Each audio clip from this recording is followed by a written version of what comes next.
A little surprise in the mail this afternoon. I knew it was coming, but I sure wasn't expecting it this fast. So it's from Kitimat up in northwestern BC on the coast there.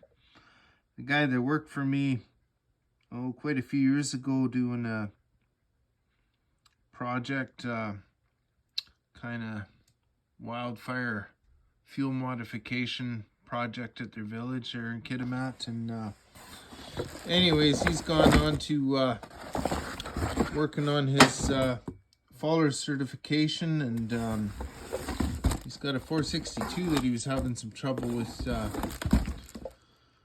So anyway, I told him to send it to me, and I'd get her fixed up for him and spice it up a bit as well. So, but yeah, I think it's like 2 days, just under maybe even. So just crazy. Anyway, have a good one. This will be one of this week's projects. I got a whole ton of Huskies and Johnson Reds on the go this week instead, but kind of waiting for parts and things to set up. So I'll get going on this a little bit tomorrow.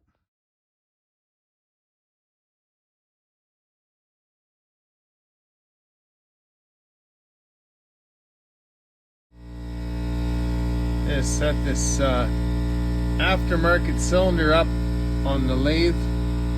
Was having a little issue. The squishes off from one side to the other when I measure it on there. So I'm just setting it up so that I can equalize it on the lathe here when I do my cuts. And we're going to be back onto Bubba's 462. I just cleaned her up in the solvent tank a bit. One of his biggest issues was oiler, so we'll see what we can figure out with that.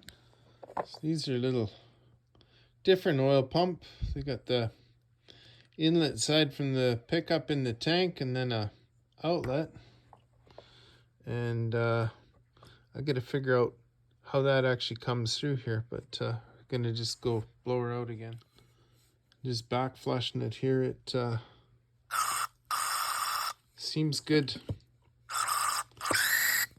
that far. And the actual pump, just by rolling the gear, I can see it's trying to pump, so we'll play with that a bit more. I did notice one thing that hasn't been done on this pump. This little roll pin, I guess I'm a finger short here now. That roll pin right there hasn't been punched down. So this is still only getting about half of the range that it should get. So I'll tap that down. But I did run some carb clean through this pump, and everything seems to also be working. So I'll keep playing with it, but I'll do that, and then I might end up actually disassembling this pump just to see if there's something jammed up inside it. Okay, so I got that oil pump in the vise here. Just try and show you. I did do a video of this before with it on the saw, but it's not quite as easy to understand as maybe actually seeing it this way. So right now with this roll pin sticking up, it limits the travel on the pump adjustment to about a 45 degree. And so I'm not usually big on whacking stuff with hammer, but just a couple taps, and I've done it in the field with just a scratch in the back of my axe. But anyways, then it increases that range pretty significantly. So that's all it takes. We'll leave her in that position, and then I'll reinstall it and play with it some more.